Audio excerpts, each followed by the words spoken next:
The Raptors fall to the Indiana Pacers 118-114, live from Real Sports. Welcome to Raptors Tonight. I'm your host, Randy Urban, joined by Jack Armstrong, Sherman Hamilton, and Alvin Williams. All right, tough one, Jack. When you watch this one, what do you think the keys were to Indiana taking this one on the Raptors' home court? This was 7 in a row on their home court. Indiana comes in without Tyrese Halliburton and steals it. Well, I mean, when you look at the fact that the Raptors were missing 3 guys right off the bat, that concerned me. And I think it had an impact on how they played, no doubt. So to me, I think that, 10 games left in a season, and you're missing 3 guys, particularly Trent and Barnes. And then Achua obviously would be playing in place of Trent and Barnes. I think it has a significant effect on your chemistry, your productivity, your ability to sustain. You go through droughts. So that was a big issue.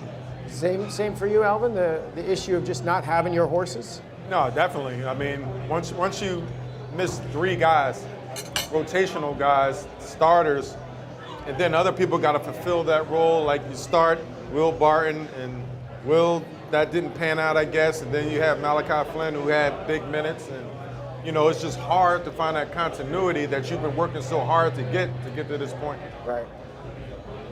Sure?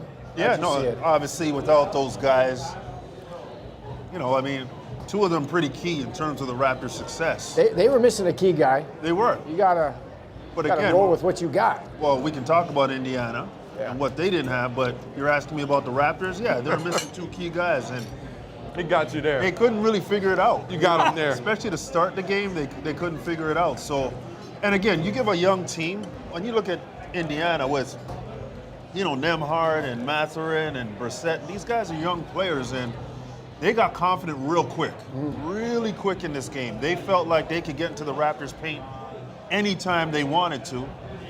And that kind of confidence just started to ooze through that whole roster, and then there became an issue trying to slow them down. Yeah. But if you look at each time the Raptors have played the Pacers, even when healthy, they've been a bad matchup for the Raptors. Yeah, they have been traditionally, but Halliburton had a lot to do with it in the other matchups, right? When you look at this one, this was the young guys doing it to them. It wasn't like a big dose of Miles Turner.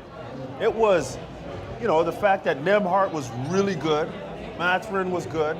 McConnell, as usual, he hurts the Raptors off the bench. He doesn't. But I just thought collectively they were solid. If you told me that Buddy Hield went crazy on them, I get it. You know what I mean? I just saw 2 young guys really go to work, and Nembhard was the head of the snake. Nembhard, as a former point guard in this league, he does not look like a rookie second-round pick. He plays with so much confidence. His head is up the entire time. What are you seeing out of this young kid? Same thing everyone else saw. A lot of confidence, believe in his ability. I also saw, against the Charlotte Hornets, him struggle. Right. I saw him struggle with bodies. I saw him struggle with some of the decision-making parts of the game. Today he was coming off of and just attacking and playing, and I don't think the Raptors met him with force and forced him to think the game.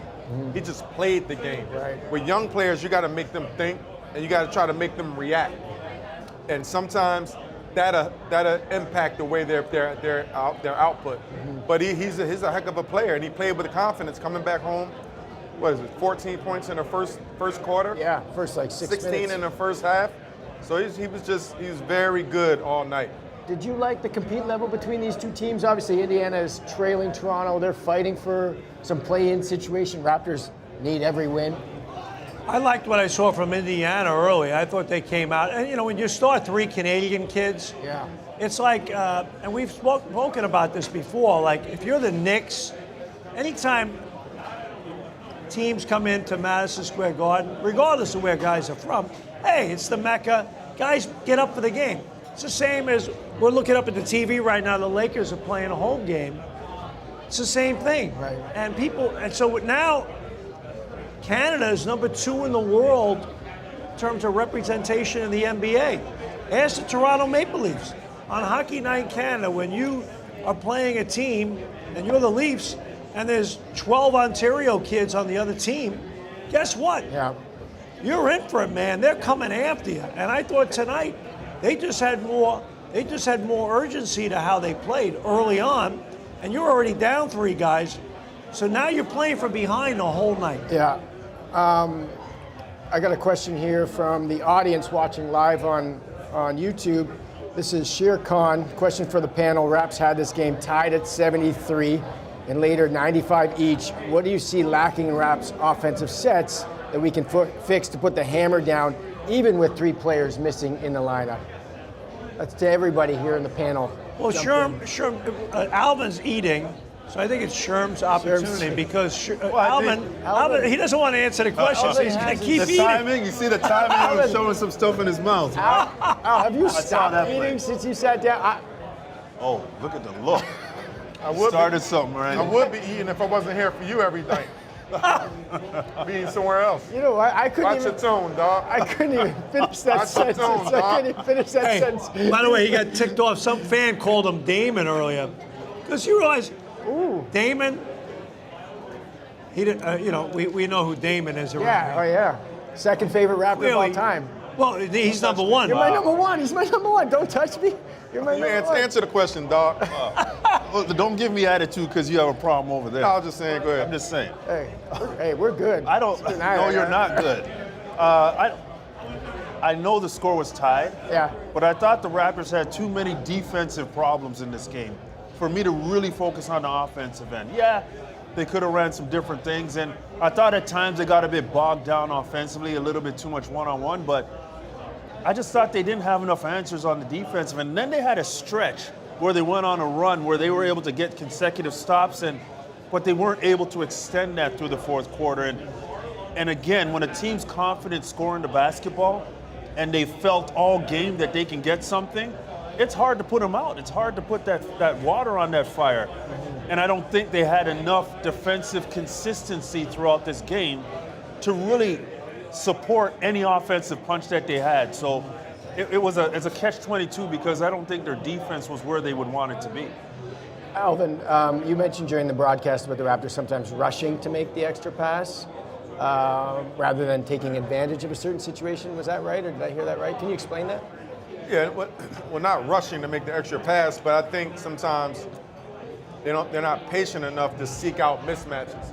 There's a few times that Pascal had Nembhard on him or TJ McConnell, and I think at certain times Indiana Pacers like to push the tempo.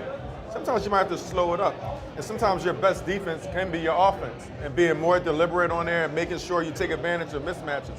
I'm seeking out, if Nembhard is the head of the snake, as Sherm said, I'm seeking out opportunities to put him in a pickle, to make him play defense, to put him in foul trouble, things like that. And a lot of times you just see from the continuity or flowing of an offense, those matchups aren't always sought out. Yeah. So it's just like pass, and just continue to play. So more so just trying to identify those mismatches and slow the game down a bit. And you know, when you're D'ing up on the other end and you're being put into defensive situations, that tires you out. You don't have the same gusto, that same energy on the offensive end. That would be true, right, at this level? Or are you just so in shape when you're in the NBA that doesn't factor in? I don't think the condition physically ties in, it's mentally. Okay. Are you conditioned mentally to be in these positions over and over and over again? Are you going to start looking at the coaches saying, that's not working? Are you starting to look at the teammates saying, I need help? Where's the communication? So when you start just executing offensively, like details and being deliberate with it, that's how you wear a defense and you break a defense down. The cardio is not going to be a part of it at the end of the season, at this point in the season. Right. It's more of a mental aspect and how a team can stay together defensively. When I saw the OG Anunoby foul late, where I forget who drove baseline and he tried to cut him off at the rim, I didn't see the hand-on-hand contact, arm-on-arm contact. Was there something on the body? Obviously, they couldn't challenge that. Did you see that play? The late OG Anunoby. I don't think the Raptors had a challenge up there. No, they didn't have a challenge call. They had no challenge. So whether it's challengeable or not, you don't have it, so you're done. Yeah. So it's a foul because that's what they called it. So they decided to use the challenge on the charge. It didn't work out for them. So now you're in a tough situation. Was there contact? Yeah. On a night where maybe breaks are going your way, they don't call it. it didn't go their way tonight. It's tough because you get that call against you, and then the other end you make a great play, you go to the line, and Yak unfortunately misses 2, and all of a sudden instead of plus 2 points, you're down. Yeah, oh 4, yeah. and that makes a difference. Sherman, I liked how Siakam was battling tonight down low. I felt like once he got going, he was really into it inside. Yeah, and it was good to see him really be that aggressive in the fourth quarter when they needed offense. I thought he was excellent. He mixed it up nicely. And, you know, when they double teamed him, he kicked the ball out, but he was in good attack mode. You know, he was getting to the paint. He was on the glass, offensive rebounding. He was putting in work offensively, and it was good to see. Just wasn't enough. In that one play when you saw it, when he just goes into the lane, bounces the guy a little bit, it feels like that's so, it looks so easy, but you can't do that every time. Why can't you? Why can't You got him completely rattled, yo. No, I don't. I wish it was that easy. Yeah, I mean, you're playing in the NBA. Like, nothing is easy.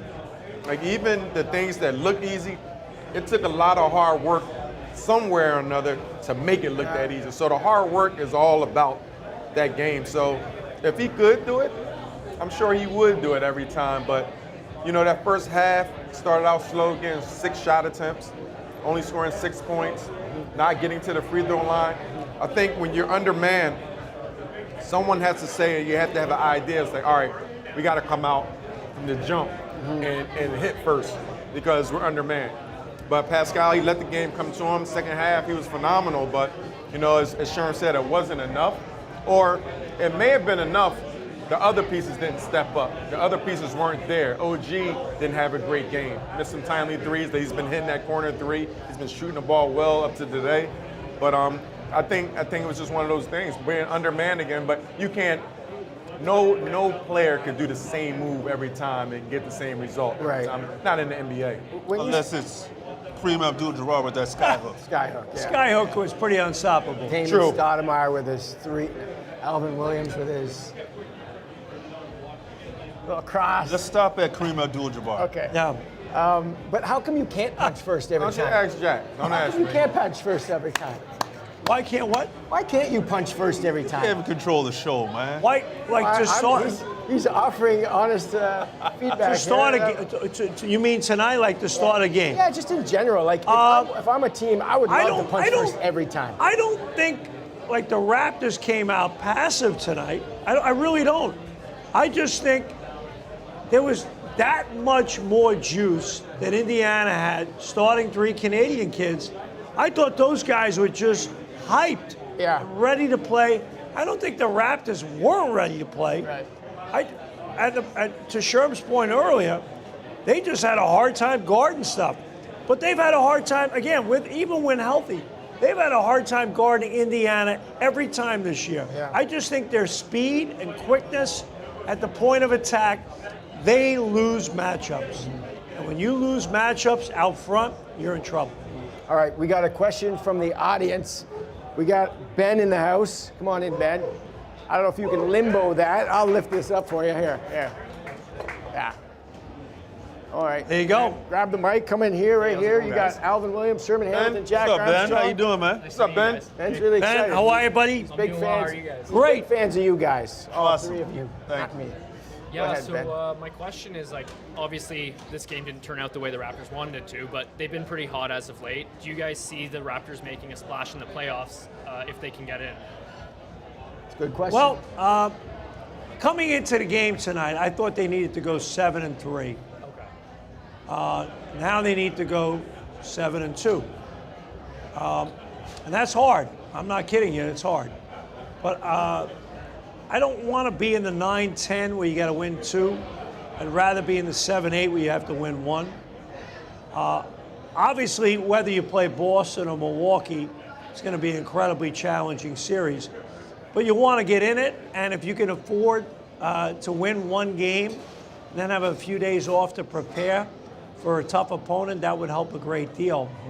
But a game like tonight makes it harder to do that, where now you're going to be on minimal rest. So they got some work to do here coming up.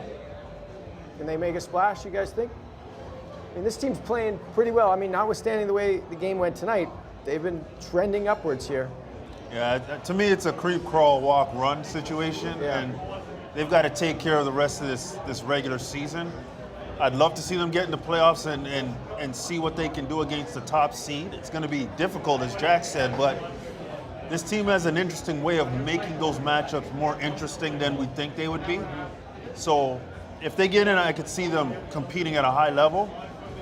But you got to take care of business first. And, you know, this was a tough one to swallow. This was a tough loss. So I just think that here on in, they've got to start to knock down some wins and take care of business in order to hopefully put themselves in position to have that chance to make some noise in the playoffs. Do you feel the same way? Yeah, I agree with both Jack and Sherman. Yeah. All right, great stuff. Can you want to make a jump shot here, Ben? Yeah, sure, why You not? can get a free appetizer, maybe. Free you get a appetizer. drink. Yeah, here we go. You got to make it from back here, though. Oh, You you can't- got, no, the line's No, right here. make The it line's Walk right up here. and The just line's put it right in. here. We don't care. Okay, you got 3 Jump. chances. No, Hold don't on. listen to Alvin. Don't say jump. All right, here we There go. we go. We're ready. Oh, all right. Hold on, nice. Two more, two more. Nice. Here we go, here we go. Soft touch. All right. Oh, you're right there. I'm feeling it. You're online. I'm Long feeling the this first one time, right here. short the second. There it is. Yeah. Good times to All charge. right. Way to go, You bro. got it. Appetizers, here we come. Free appetizer or drink, whatever. Get him you a Louis prefer. the 13th. Get him a My few man. shots. He's fine. Way to stay with it. Thanks, Ben. All right, I got to go to a YouTube comment from a little bit ago, and I think it's kind of appropriate now. YouTube? Okay. We're Yeah. on YouTube? Yeah. Okay. Hey, yo, Yeah. if I tell my man Ben to jump on his jump shot, and you say no, don't listen to Alvin, like, wait, what's up with you, dog? You want him to jump from here? Yeah, Why? because I told him to. You can't. That's You true. think he should listen to you or me when it comes to Wow. That's a great point you made. Well, That's a great you point. didn't answer the question. Yeah, that's a- read the thing. I man. think he should probably listen to Alvin Williams, but Probably. I would Probably. suggest otherwise. I would say Since you- definitely. No, you said probably. Yeah, You're probably. still confused. Well, I mean, do you really think that, or are you setting him up for failure? You don't want to jump from here. You got another question, don't you? I don't have a question. It's more of a comment. Luke has. What's wrong with you? Luke That has. ain't right. Yeah, you're next Poor level guy's tonight. trying to host the show. You are next level tonight. You okay? You want a hug? No, I don't. I'm going to give you one. He says to me, this is a comment. Hope you're okay, dude. I know it's sort of playful banter, but the nightly abuse I see they do to you makes me sometimes question. You wrote that otherwise. yourself. That's Hope what you're happened. okay, buddy. You wrote that I did yourself. not write that. All right, let me just say, I just- and you do bring some of it on yourself, Oh, is that right? Hey, but we do love you. You're that like right? you're like our little brother. Yeah, we He's love like our little Randy brother. on non-show nights. All right. oh wow, I did you didn't say? say We that. love you on non-show nights. Non-show nights. Okay. When we're Randy, like we this- love you. It's just you're like Randy's our little our guy. Hot. You're Yeah, like all our right. little Alright. brother. I appreciate It is hot Lucas. here tonight. Okay, it is warm in here. Lucas, a.k.a. Randy Urban. Real quick, a little overtime. Basically, Canada Basketball Night at Scotiabank Arena tonight. Pacers, as we know, started 3 Canadians. When you look at the crop of Canadian talent in the NBA right now, I'm looking at guys that I think could match up against Team USA. Am I crazy? Okay. Go to here. Forget this guy. We have a lot of talent. Yeah. Amazing talent. Who's guarding We're Shea? still- Nobody. No, Shea's an elite player in the world now. Yeah. And I think we're at a position now where it's not about qualifying for any major world tournament. It's about what medal are we going to get when we get there. That's the kind of expectation I have on this I agree with you. moving forward. So with that comes pressure, takes commitment. And excuse me, obviously the U.S. is still the team to beat. But we're going to compete now, compete consistently. And it's a special time and it's going to get better. So I don't think we are level with the U.S. I think the U.S. still has the best players in the world. But you find another country and match us up against them, Yeah. I don't see why we don't beat any other country and then compete against the U.S. I'll just say this. I think, watching them the last few years, I think they've lost games because they don't have enough chemistry. So with the talent, to Sherm's point, that they have now, if they develop that continuity and that chemistry, and you watch them play a Croatia or whoever, those teams aren't as good, but boom, boom, boom, boom, boom, boom. And that's what Canada has to look like. And that's the next step. And you only get that by playing together And in that's these tournaments. and that's committing where, to it. and that's the next step now, and that's where they're good. And if they get to that, and they can be on point, on task, dot the I's, cross the T's, and you're like, man, that's a team. Then you know what? To Sherm's point, it's all about which medal you get. Final word to Alvin Williams. I agree. Yeah. I mean, they have good players, but it's about the team, right? So it's a lot of elements that make a good team. And Sherm said it. It's about, first and foremost, the commitment. You have to commit to it, and it's going to take time. So they definitely have a lot of talented Canadians out there. Well, you know what? We're committed. We're here tonight with Randy. tonight. You know what? We're all in. Lot We're a of good- team. A lot of good chemistry here. A lot of good chemistry. Alvin and I actually hang out after the show. So for those of you wondering at home, we're quite close. Where are you guys going, by the way? We're No, close. where? Ever hear of it? Next game for the Raptors Friday Somewhere night or at nowhere? home against the Detroit Pistons. No. Tip-off goes at 7:30 p.m. Eastern. Don't forget, come on by Real Sports. Be a part of the show. Hang out with us as we live stream to YouTube. Thanks for watching, and we'll see you next time.